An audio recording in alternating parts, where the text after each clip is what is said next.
everyone, and welcome to the ConTinual Author Spotlight, also known as an Hour With. I'm your host, Nancy Northcott. My guest is best-selling author Piper Huguley. In 2015, she was named Debut Author of the Year by Romance Slam Jam and Breakout Author of the Year by African Americans on the Move Book Club. She is a two-time Romance Writers of America Golden Heart Contest finalist. Her first books were historical romance featuring African-American Christian characters. The first two in her Home to Milford College series, The Lawyer's Luck and The Preacher's Promise, were Amazon bestsellers. The third book, A Treasure of Gold, was named by Romance Novels in Color as a best book of 2015. The Preacher's Promise was a Publishers Weekly Top 10 historical romance. A Champion's Heart, part of the Born to Win Men series, was chosen by Sarah McLean for the Washington Post's list of best romance novels in December 2016. A Virtuous Ruby, the first in her Migrations of the Heart series, won the Rose City Romance Writers Golden Rose Contest and was a Romance Writers of America Golden Heart finalist. Piper made her contemporary romance novel debut in 2021 with Sweet Tea for Hallmark Books.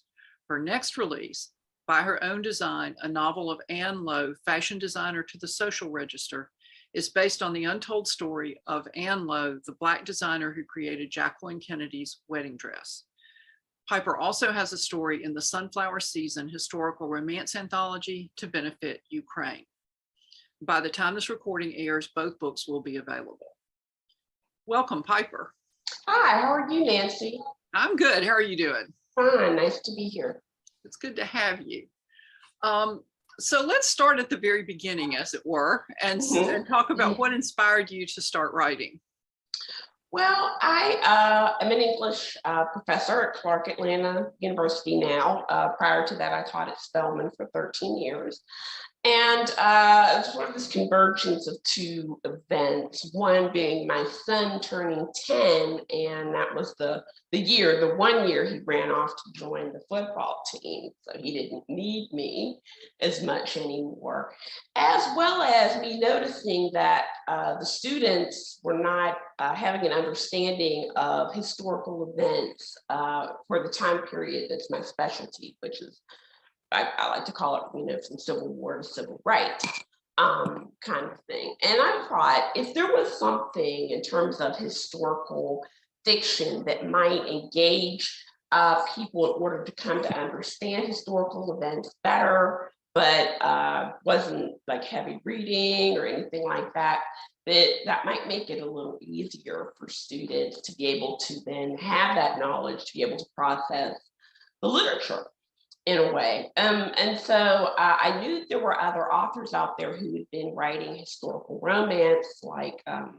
Beverly Jenkins, as well as other contemporary authors that they enjoyed reading, like Zane.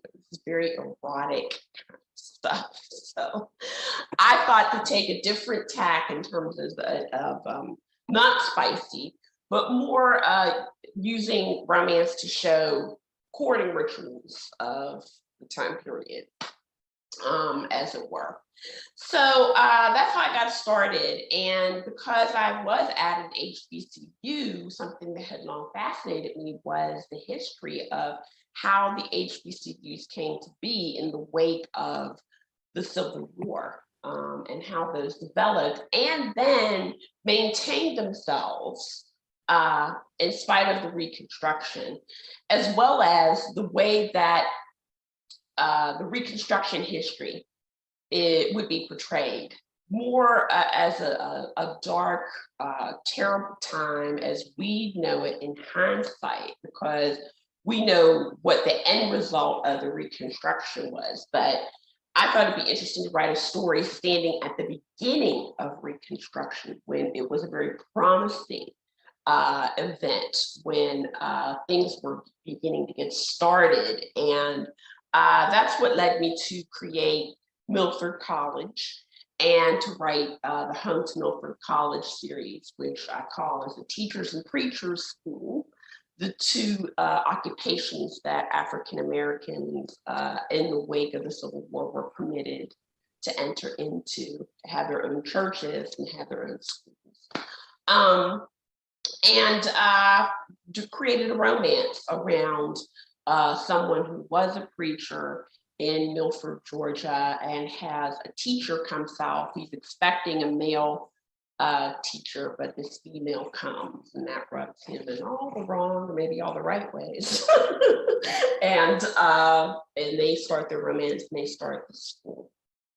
So that was when I started to get back into my writing and back in this new iteration as finally thinking of myself as a historical writer. It was something that had long been sort of at the edge of my thought process, but when my son ran off to join the football team, it made me really think about, well, why not take an attempt at writing history? Is something that I had long been interested in. When I look back on my life, I mean, I'm the little kid who was Laura Ingalls Wilder for Halloween one year.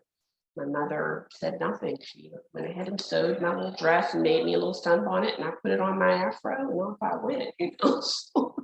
And I'd been a pilgrim, and I'd been Betsy Ross, and all of this historical stuff all of my life. And I said, well, yes, of course it makes sense that I should write historically. So that was the one series. And then the Migrations of the Heart series, which is kind of loosely based on my paternal grandmother and her sisters. It's about these 5 sisters who make a journey away from their homes north, to go north, from south to the north. The Great Migration, for people who don't know, is the explanation of how Black people moved from being largely Southern and rural to Northern and urban and Western. So to speak. It's the largest internal migration in United States history. And it was another kind of blind spot of history that I saw my students didn't have in terms of trying to make them understand certain text around that time. So yeah, I have these 5 sisters, and each one of them would leave Winslow, Georgia, the town I created, and would move north to Pittsburgh, which is where I'm originally from, and find love in some ways. So those are also romances. Well, you know, it is a lot easier to get people to read novels than straight history. Yeah. And that was one of my thoughts, to say that it could be people their age, you know, at that, you know, time period, to see the kinds of things they had to go through, whatever, to see the kinds of things they would be doing. That was my thought, that maybe they'd be interested in gaining more historical knowledge that way. Well, a lot of African American history is obscured. Mm-hmm. You have to really look to find it. Mm-hmm. Is that something you had always been keyed into, or did you start digging when you decided to write these books? Well, I cheated a little bit because I don't write outside of my time period of expertise. So a lot of this was stuff that I had gained while I was studying for the PhD, in terms of my understanding of figures and events. So that provided a backdrop for the literature, the United States literature that I studied and now subsequently teach. So it's kind of like, it's my subject area, and it's constantly being reinforced and deepened by what I do in the day job. So, you know, other people who are jumping all over the place with their historical time periods, and you know, jumping all over the world, whatever, that's not going to be me. To say, I think there are plenty of stories to tell in this slightly less than 100-year period. That's my wheelhouse. So that's what I'm going to do. Now, in terms of the whole aspect of research, which I know a lot of historical authors are, you know, they're interested in. The thing about it, when writing from the African American point of view, is that you think about research in a different kind of way than the way that it's conventionally taught. Of course, as someone who as a doctorate, taught that conventional way in terms of thinking about research, how to do it, primary and secondary, and all of that other kind of stuff. And that's what I teach my students, particularly if I happen to be teaching composition, so that they're prepared to engage in their studies in the conventional way. But there are other ways in which the people of the past left their thoughts, their mindset, their outlook.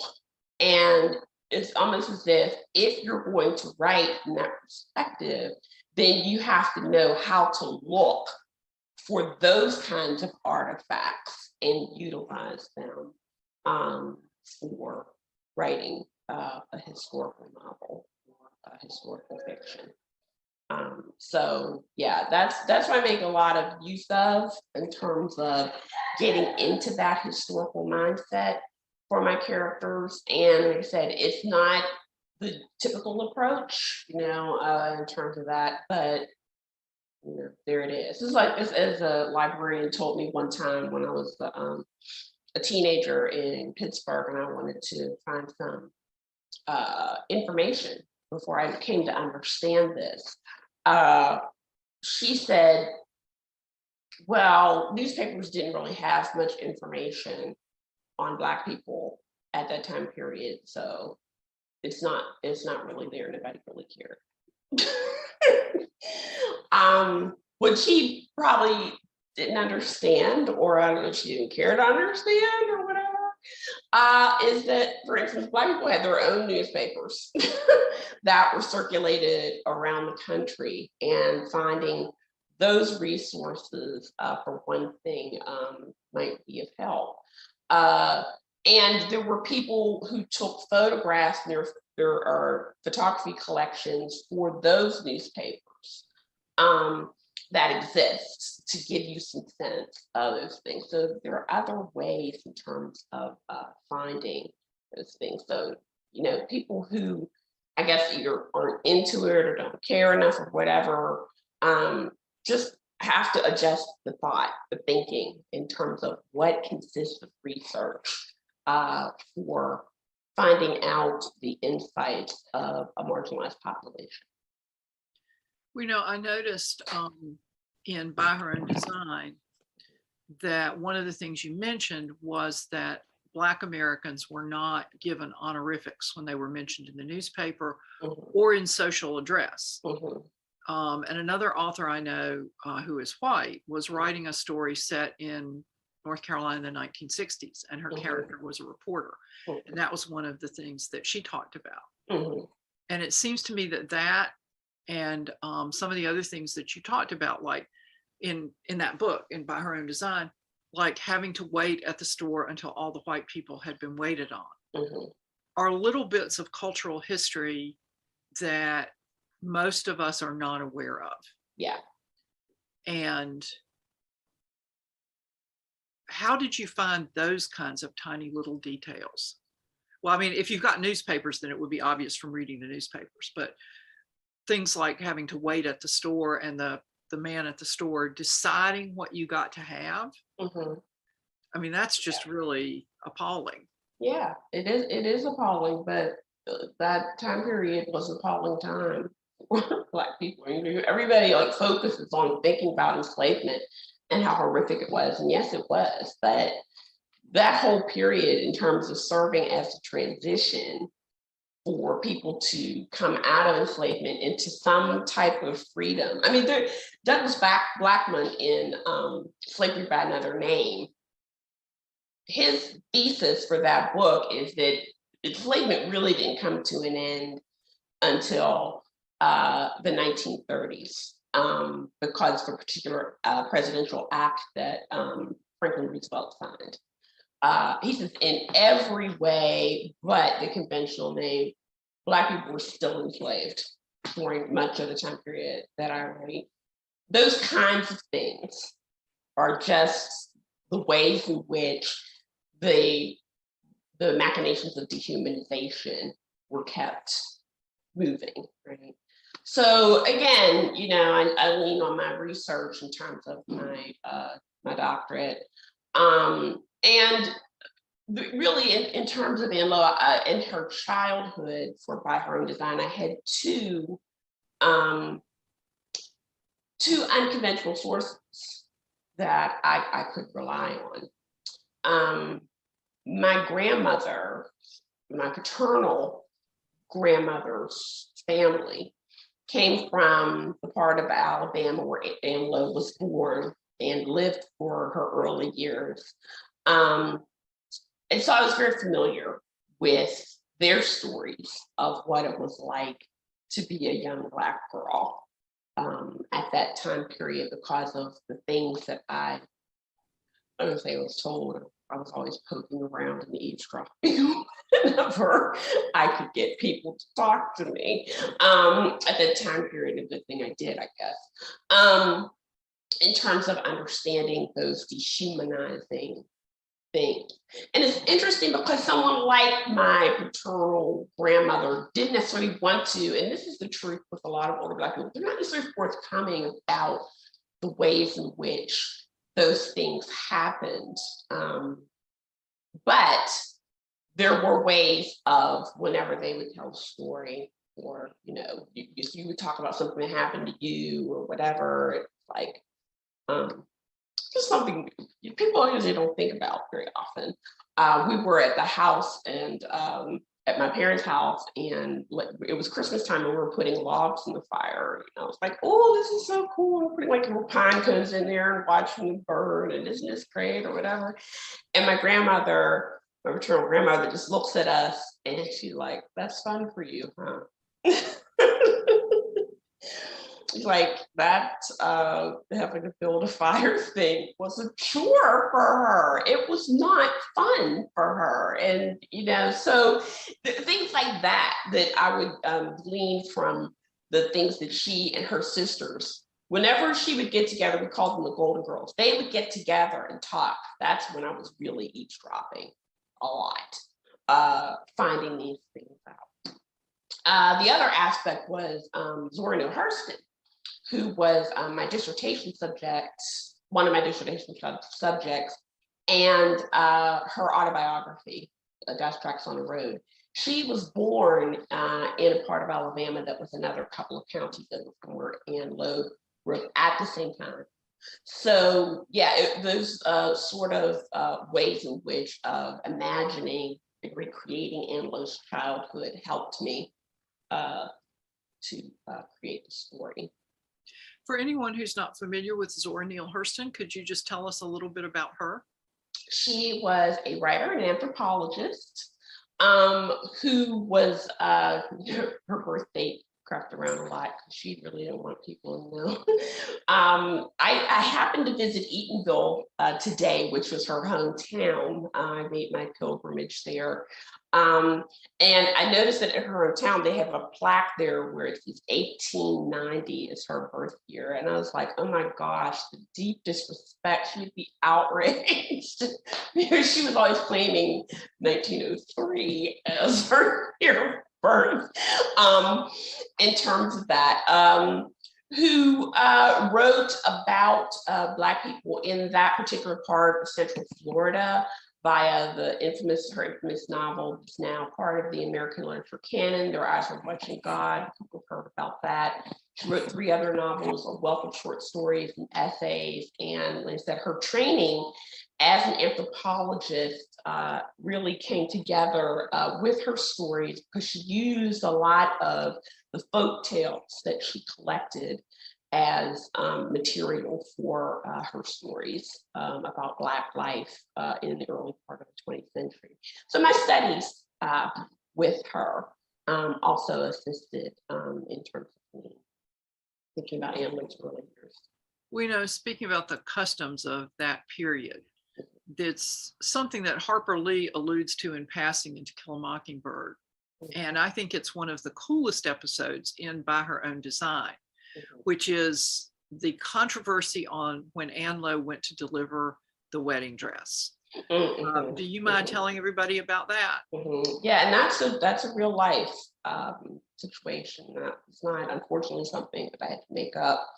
As people who are Southerners know, people who are from the South know that thoughts about bigotry and racism seem to loom large in the Southern context, but they also happen in the North as well, as I make sure to illustrate in several points by her own design about Ann Lowe's story. So this particular one was when it was time for Ann Lowe to deliver the voluminous wedding dress, 50 yards of material that went into that dress, and the bridesmaids' dress, 10 of them.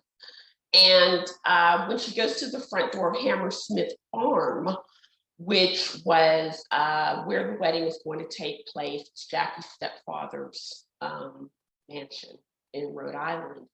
The butler didn't want to let her in the front door, and he, as much told her to go around to the back. And Ann Lowe pointedly says, if I have to go into some other entrance around the back door, this wedding dress and these bridesmaids' dresses will not be delivered to the bride and the bridesmaids. And so I have it that she sees Jackie's sister and signals to her, and she's let in instantly in terms of that. So yeah, some of those things, everybody thinks about what happens in the South, but there are things that happen in the North too. Well, and I think a lot of younger people, especially younger white people, are not necessarily aware that that was the way it was. Yeah. That there were doors that said white and doors that said colored for the same establishment. Yeah. Water fountains that were similarly labeled. And so it's a time that really lasted for a very long time in American history, but those small things sometimes get lost in the bigger picture of the evolution of civil rights and dealing with issues of racism in our country. Right. And so I think people who are not aware of those things will find those parts of the book really interesting because those little bits are scattered. Yeah. And I've had people from New England tell me when they read those parts, like really made them think about the ways in which racism happened, and that the whole narrative about South bad, North good, is beyond an oversimplification. It's just not true in terms of that. So I was glad to hear that from people. Yeah. Well, let's backtrack a little because I kind of got us ahead of where we were, but I just think that this is so interesting and that the way that you handled it was so engaging. And so I really wanted to be sure we got to that up front. But how about telling us a little bit about the books in the Milford College series, the individual books and what they involve and kind of what your thinking was when you came up with these stories?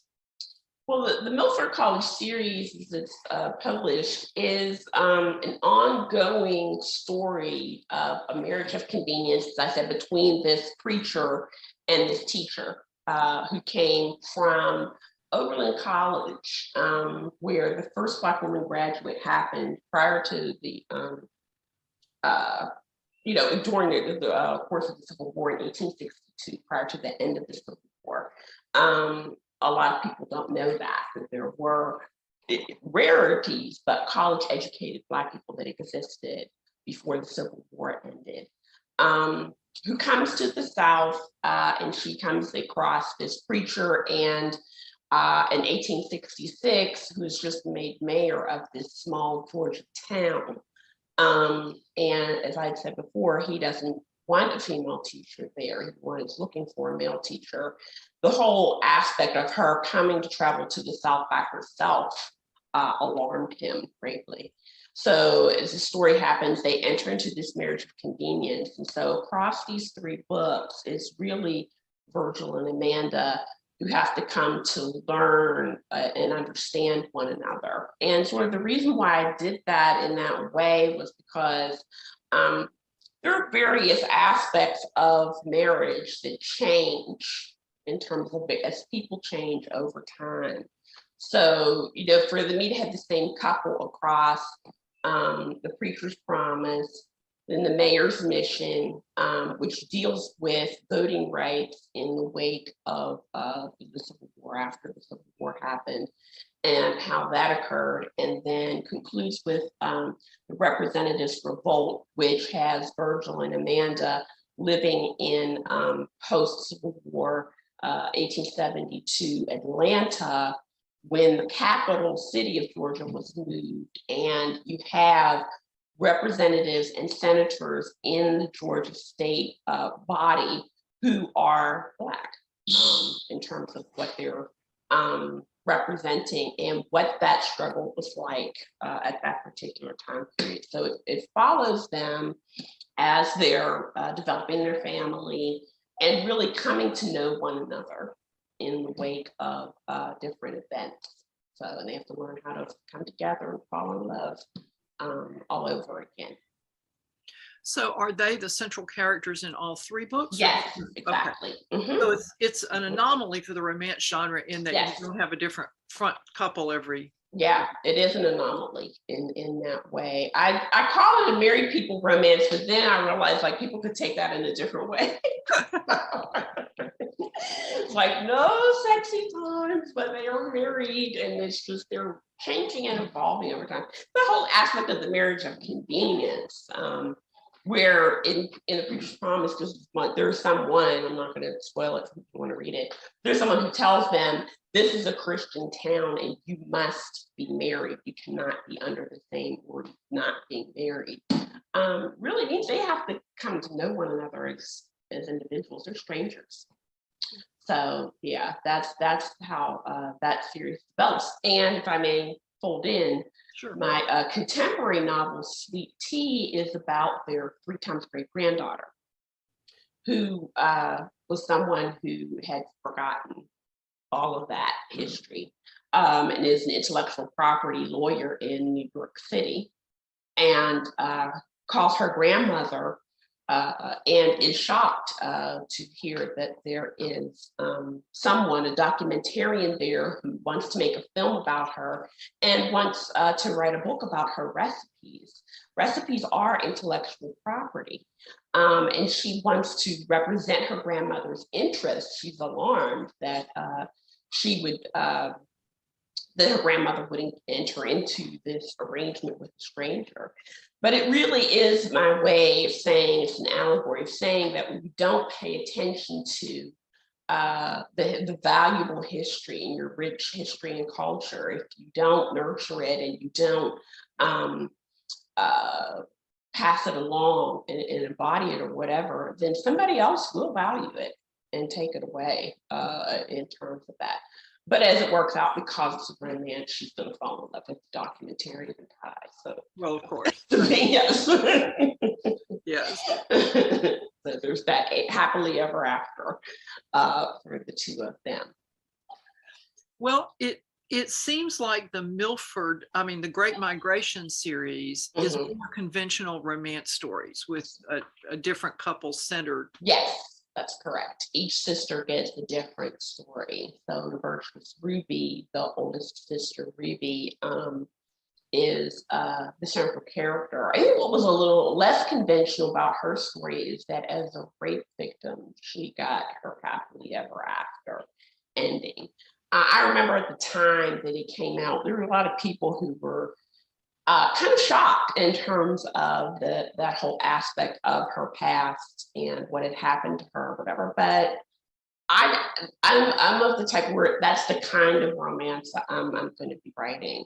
My questions around the Milford College, the Migrations of the Heart, was more along lines, what would Prince Charming look like in 1915 if he came to Winslow, Georgia? And so her hero is the town doctor, who happens to be the half-white son of the big man in town, he calls from his medical school education to come and practice there in terms of taking care of the town's African Americans.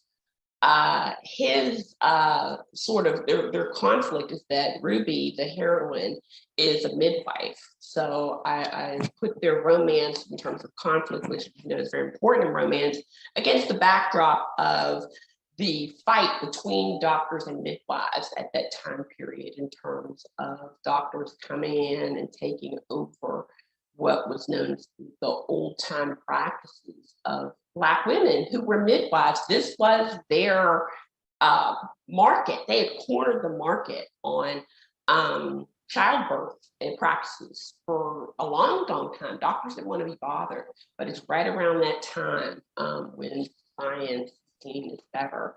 And there were active campaigns afoot to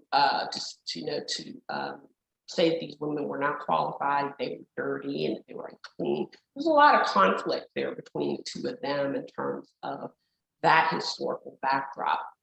Her sister, Margaret, who's called Mags, falls in love with a reporter who comes to the town. And Mags was a worker in the mill, in the cloth mill that's there in Winslow, Georgia. And he's a former war reporter who comes into work into the mill and to look into their labor practices, and of course upends her work there in the mill. So that's their conflict between the two of them. The third story actually takes place in Pittsburgh after the middle child, Nettie, has visited her sisters, Ruby and Mags, who up here, in A Treasure of Gold. And she falls in love with a kingpin, which is very interesting because Nettie is very, very deeply religious. And so that's their conflict, that she falls in love with this numbers kingpin. The numbers racket, for people who don't know, is that precursor to the lottery that was developed and nurtured in Black communities in the first part of the 20th century, that provided a way for people to get a little bit of a windfall from time to time. And the state comes in and takes it over when they see how lucrative it is. So that's Treasure of Gold. And then the fourth book is A Champion's Heart. So I was considering spinning it off into a new series when it talks about the Born to Win Men series. But the fourth book is about the youngest sister, Dealey, who is a school teacher in Winslow, Georgia. She didn't leave yet. And it's during the Great Depression when, as a school teacher, and these things happened, where people sent their kids to school and just left. They didn't come to get them. She kind of has a couple of foster kids, and she's having to figure out how to get herself and the other sister, the fifth sister, Emerald, to Pittsburgh for a new home and opportunity. She's the last one. They're the last two to finally leave Winslow, Georgia. But she has to rely on the man who left her, who abandoned her at the altar when they were supposed to elope. Get married, he ran off. That'd be a little bit of a sticky situation. Well, and that's the conflict, right? So it's a second chance romance, and in terms of that, how is he going to convince her, in terms of getting back together again 7 years later? So that's what that story's about. Well, you mentioned earlier that you started writing these historical romances as a way to make your students aware of the cultural history that so frequently is obscured. Mm-hmm. But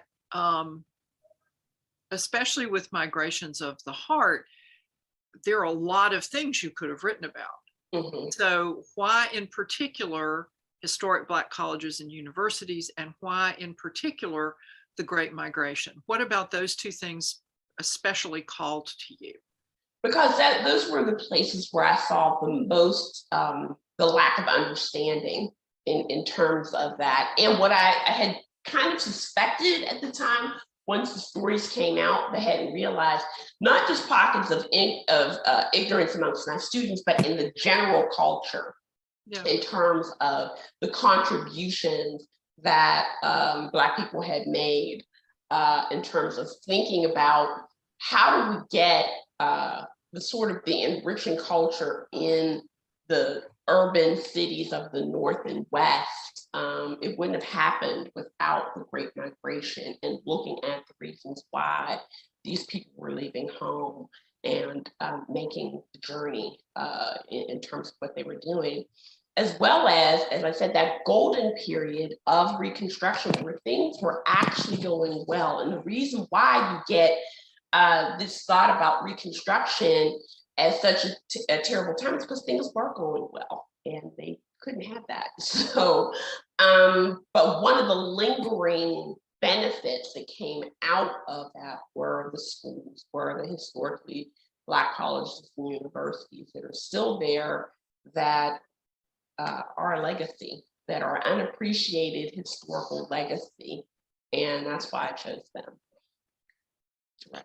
Well, to me, when I looked over your book list, the one with the single most intriguing title to me was The Washerwoman's War. Will you tell us about that book? Well, The Washerwoman's War was a special novella project that I engaged in with 3 other authors as part of a collection called Daughters of a Nation, where it looked at, we knew that the anniversary year to 2020 was coming in terms of the women's right to vote. So we wanted to have a collection of novellas that were centered around how Black women had become politically active in whatever time period we chose, whatever. The Washerwomen's War took place in 1881 in Atlanta, and is credited with being, if not the first, but one of the first labor strikes in the United States. That Black women who at that time were washerwomen, when laundry, and it's like, it always cracks me up when people say they hate doing laundry. Like, I like it because I never failed to appreciate the miraculous nature of putting clothes into one machine and walking away from it and then putting them into another machine. Laundry at that time was an intimate affair in terms of the washerwoman always having to have their hands on the clothes to clean them, to dry them. It was an arduous process that took days and it was something that people who were wealthy and white wanted to, learn out, and they didn't want to pay much for it. And these women stood up and said, no, you have to pay us fairly for this work. So that's why I call it the Washerwoman's War. It's the backdrop is the strike. And something interesting in Atlanta happened at that same time as the strike was the founding of Spelman College, which I always believed that these 2 events had something to do with one another. So the backdrop is this young teacher who goes to Atlanta at the behest of the real life white women who started Spelman College to begin teaching these 11 students the Bible in the basement of the church. And so when people think about where Spelman is now as this great, wonderful institution and blah, blah, blah, the Washerwomen's War kind of forces people to remember it as starting in this basement where there really wasn't a floor, and that there were holes and there were grass spots coming through and other creatures coming through, and that there was just a Bible and a writing implement that started the whole thing. So that's what that novella is all about. And she falls in love. It's a little bit of a second chance with one of the ministers who is behind helping the washerwomen organize their strike that summer. A very impactful summer, the summer of 1881 in Atlanta for those 2 reasons. Well, you wrote an interesting blog post about the Fisk Jubilee Singers and what you called the 1870s version of a Kickstarter. Yes. Tell everyone a little about that. Well, the body of literary work really is what it is, that we know as the spirituals. James Weldon Johnson wrote a poem called "O Black and Unknown Bards," where he speaks about these spirituals by title. Some people know the Swing Low Sweet Chariot, Steal Away Jesus. Some of these things say there are so many of these songs, hundreds of these songs that were created during enslavement. And we have no idea who wrote these songs, but spoke to the pain of in the thoughts of the composers in terms of the places in the Bible where they saw hope and liberation, whatever. They're a very important resource for thinking about people who've just recently emerged from enslavement, because it's all there in terms of what they were thinking about at that time. So the Fisk Jubilee Singers in the 1870s were just a group that were started by the school within Nashville, Tennessee, to sing both more European stuff to show they could do the showy European stuff, as well as these spirituals. But it was the spirituals that hooked people. And people, began to cry, and they would get more money. So then they developed, more entire concerts around the body of the spirituals, and went all over the world to raise funds. And Fisk has a building there called Jubilee Hall that is there as a consequence of their fundraising money. They sang for Queen Victoria and presidents and whatever, in terms of putting across that spiritual literature in terms of what these unknown bards were concerned with while they were in bondage. Well, let's move forward into a more modern era, although I wouldn't say By Her Own Design is a thoroughly modern book, because so much of it starts in the early 1900s. Mm-hmm. But how did you run across Ann Lowe and get the idea to write a novel about her?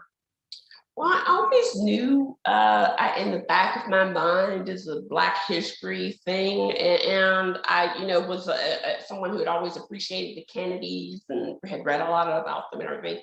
I always knew there was this Black woman behind Jacqueline Kennedy's dress, which was a famous dress. It still is to this day.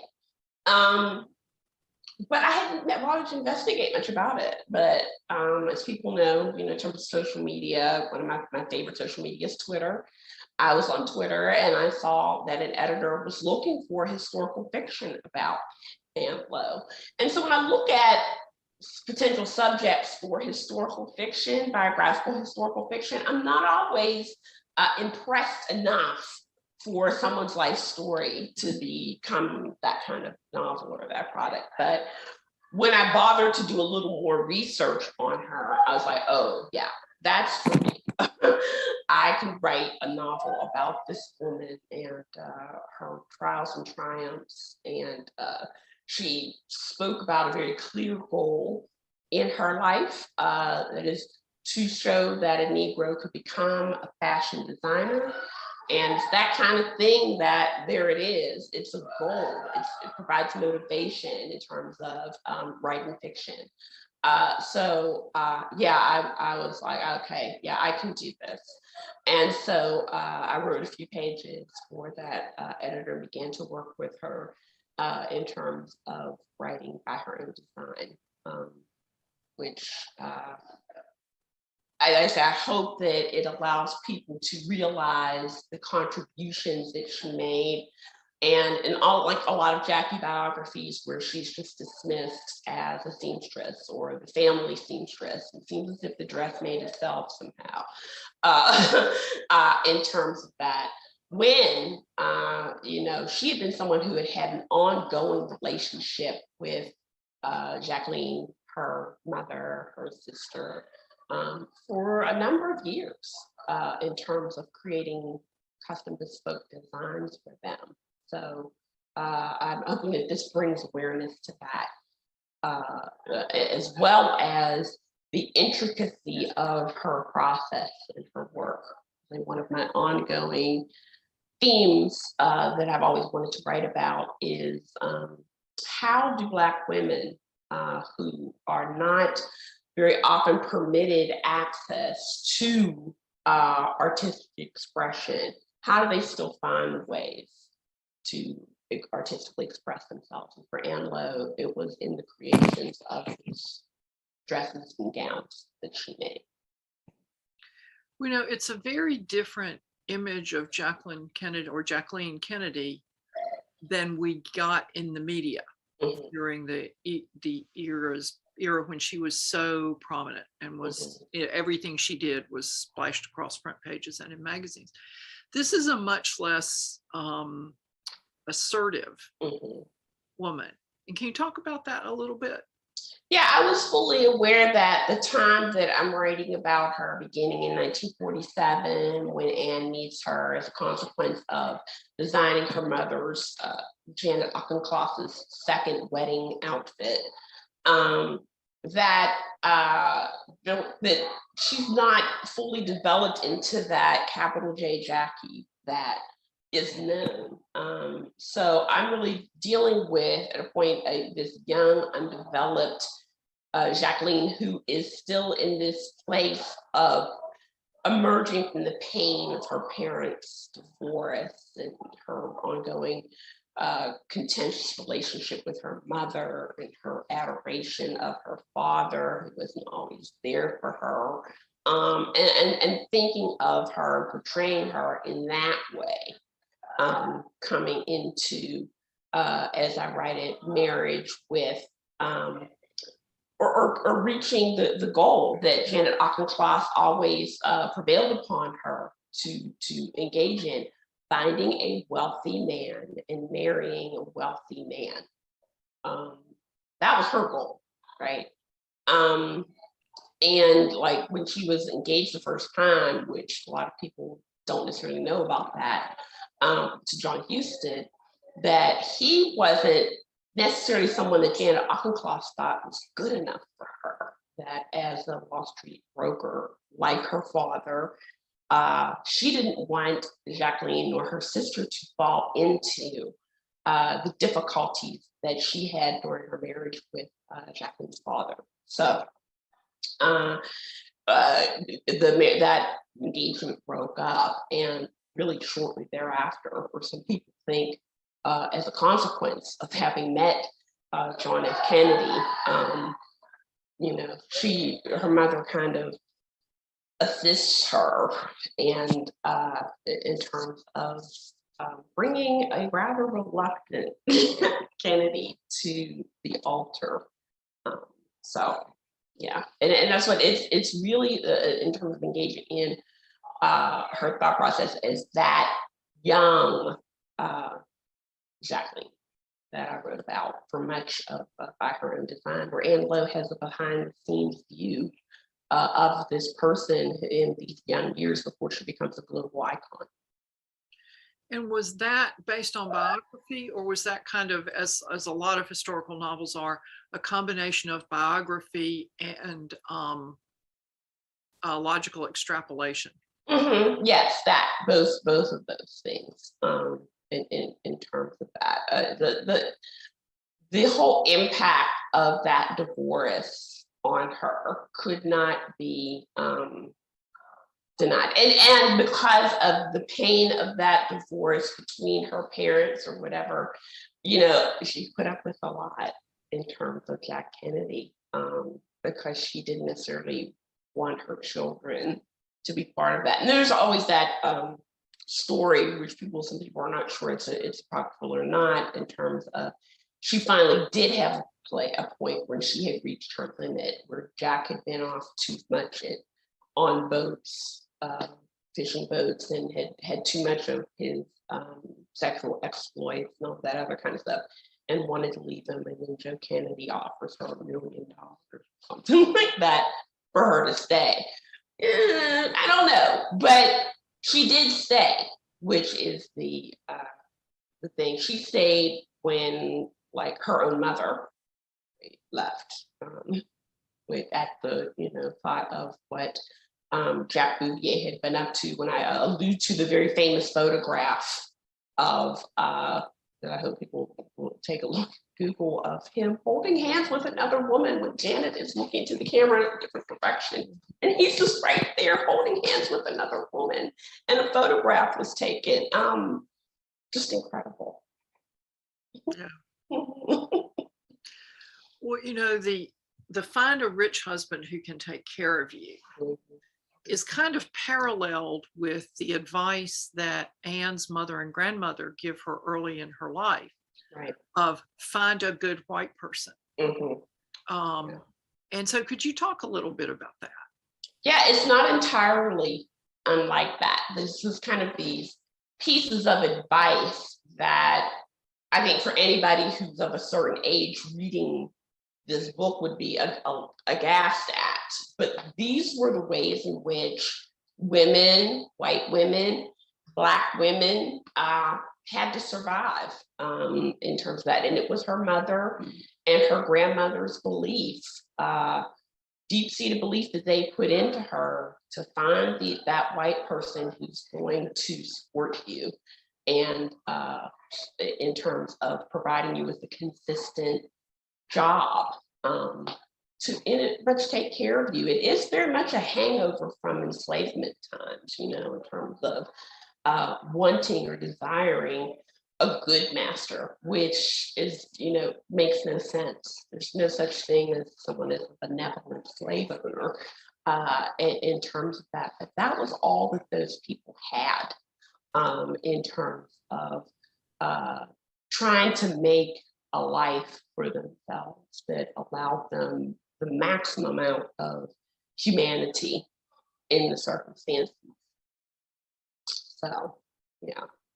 Well, and reading that novel is in some ways similar to reading a good historical biography, because it does take her from small child to the end years of her life. And so you not only had to write about her life and the people in it, but about her world and the changes in her world when she goes from Montgomery to Dothan to Tampa to New York. What kind of research did you do on all these different places at these different eras? How did you kind of bring that together? Well, sort of when people open up the novel and see that I've dedicated it to a very amazing young scholar, Margaret Powell, who was a textile scholar who did a substantial amount of work on Ann Lowe that provided a wonderful foundation for me. What I do try to think about in terms of historical fiction is the tent poles of fact, where I'm stringing them together with the fictitious conversations and thought process and all of that other kind of stuff. Margaret provided a very important resource there in terms of her thesis, which was, strangely enough, she had gone to Corcoran, which is George Washington University, which is where Jacqueline Kennedy graduated from. In terms of that, it's really kind of interesting little connection there. That all of the research that she had done to that point about Ann Lowe's life really helped. But as a scholar and someone who wants Ann Lowe to take her rightful place in as somewhat of an important contributor, not just in Black history, not to say she should just be celebrated every February, I guess maybe March too, since that's Women's History Month, but year-round in terms of the contributions that she made. One of the things I've long desired and what Margaret was working towards before she had gotten breast cancer at 38 years old and died far too young. Oh, I'm so sorry. Yeah, I never met her. I wish I had. In terms of she left behind this wonderful legacy of her thesis, which provided this wonderful foundation for me to use in terms of writing the novel. But that what she was working towards was that comprehensive scholarly biography project that I'm hoping that if Ann Lowe gets her shine, she gets her moment or whatever, that somebody will take that up and finish it in terms of that comprehensive biography. Since I had written the novel, the family, Ann's descendants have stepped forward. They have a lot of material. Oh, how wonderful. Yes. They really should be woven into a comprehensive scholarly biography. Margaret had started certain things. She had interviewed people. There are tapes of her interviewing Audrey, her granddaughter, who appears in the book. But there's a lot of other things there in terms of the wealth of information that they have. And I'm hoping that if Anne gets her proper shine, that somebody will be able to get funding, whatever, to take that up and to write that biography that she deserves. Well, I just have one more question about this book. Mm-hmm. You're from Pittsburgh. Mm-hmm. And I grew up in an area where I went to high school with Black and white kids from rural areas. Mm-hmm. And Anne's family in rural Alabama talks like the kids I went to high school with. Mm-hmm. And you're from Pittsburgh. Mm-hmm. How did you capture that voice? Well, twofold. There's, a part of my doctoral studies that dealt with having to study linguistics in part. So there was some of that came into studying my background in terms of what linguists call AAVE, African American Vernacular English, and the way that it varies regionally in terms of rural versus, urban, all that other kind of stuff. Remember, like I said, my grandmother and her sisters were there, coming from a very similar place in Alabama and whatever. So I had the ear to hear them as they talk with one another and stuff. So I was able to use those two factors to extrapolate, the way in which the sound would come through, and the whole aspect of that I think is interesting. Some people are getting the notions of in terms of there's certain speech patterns that Anne has when she's with certain people and the ones that she doesn't, right?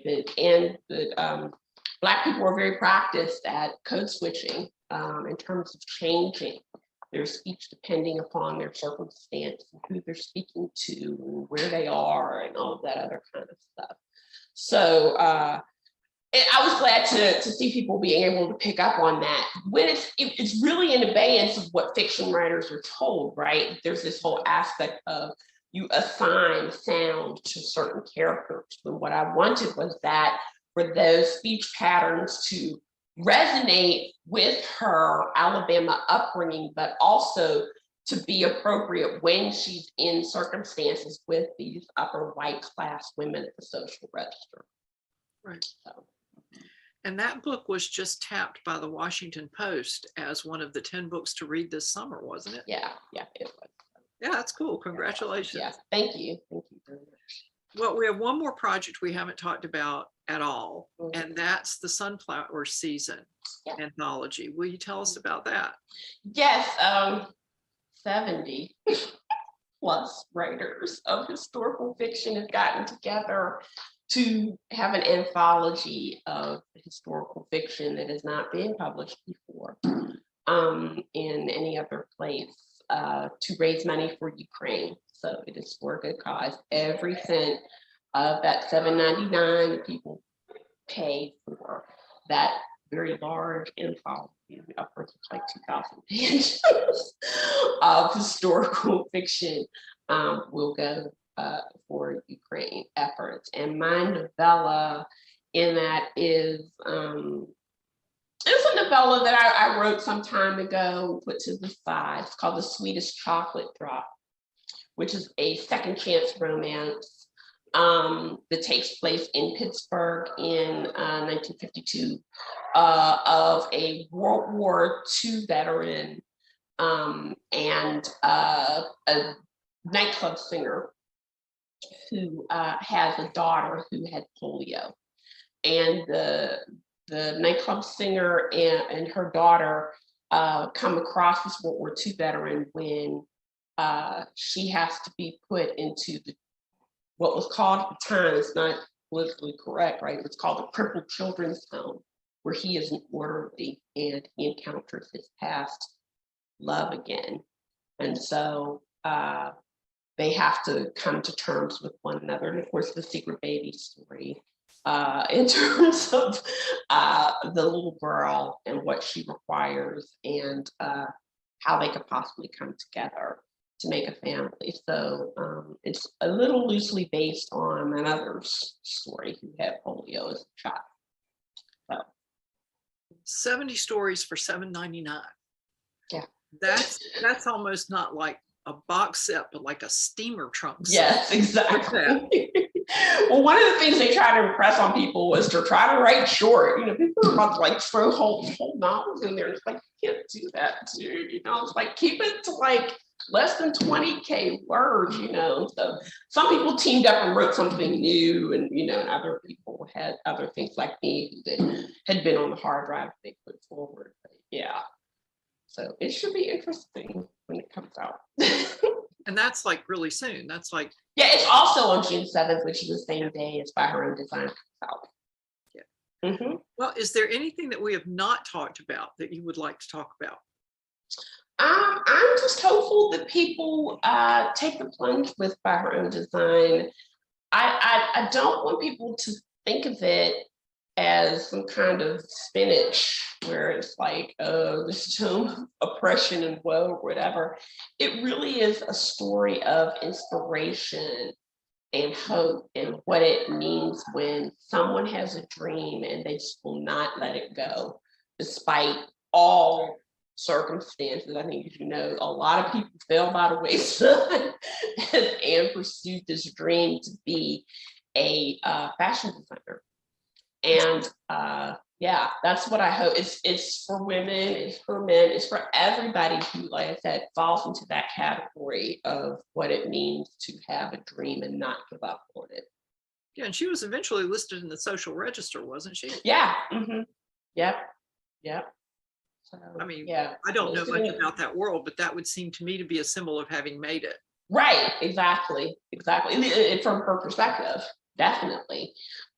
Listed in the social register, and as my editor, when she was wanting to buy the story and everything, said, what would be the hope in terms of and realizing that she had achieved her dream. And I had the knowledge of that very early, and it's something that it really actually happened in her life, which is why I said all of these things in terms of her story, there were some things that I had to fictionalize or whatever, but there were other things, so many of them that were right there. It was really an extraordinary life.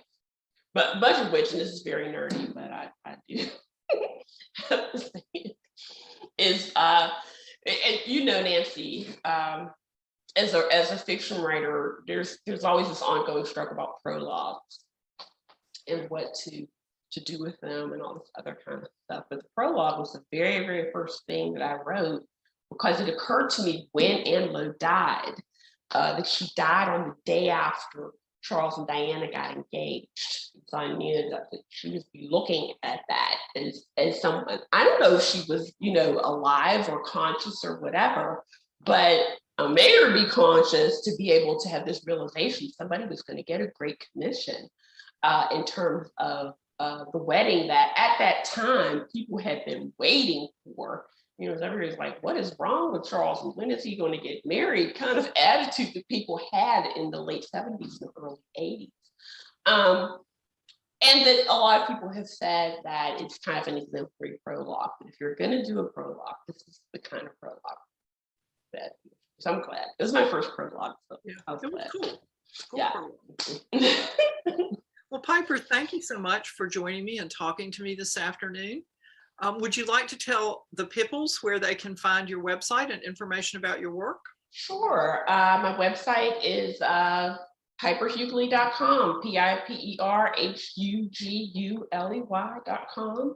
And my social media, Twitter @Piper Huguley, Instagram, which I'm becoming to know more, is Piper_Huguley, and Facebook is Piper G Huguley. There is one that's Piper Huguley as well. I'm just not as much as engaged as with the Piper G Huguley account in terms of that. And that is where I can be found. Well, Piper. Oh, I think also the Institute says something in terms of events. So I know there's oh yes, the event, some pointed events, which I'm going to be doing a lot of this summer, but some pointed events. On June 23rd, I'll be in conversation at Decatur, the First Church of Decatur, with Louis Bayard, who wrote another Jackie adjacent book called Jackie and Me, which is his novel through the viewpoint of Lem Billings, who is the gay best friend of JFK. And so we'll be talking with one another about our various Jackies, I think, as it were. And I'll also be in conversation on June 17th with Wanda Williams at Foxtail Books in Woodstock, Georgia. But yeah, look at my website and follow me on social media, and I'll be letting you know all of the places that I'll be appearing and signing this summer into the fall for By Her Own Design. Great. Well, thank you again, Piper, and thank you to everyone who's watching. Thank you.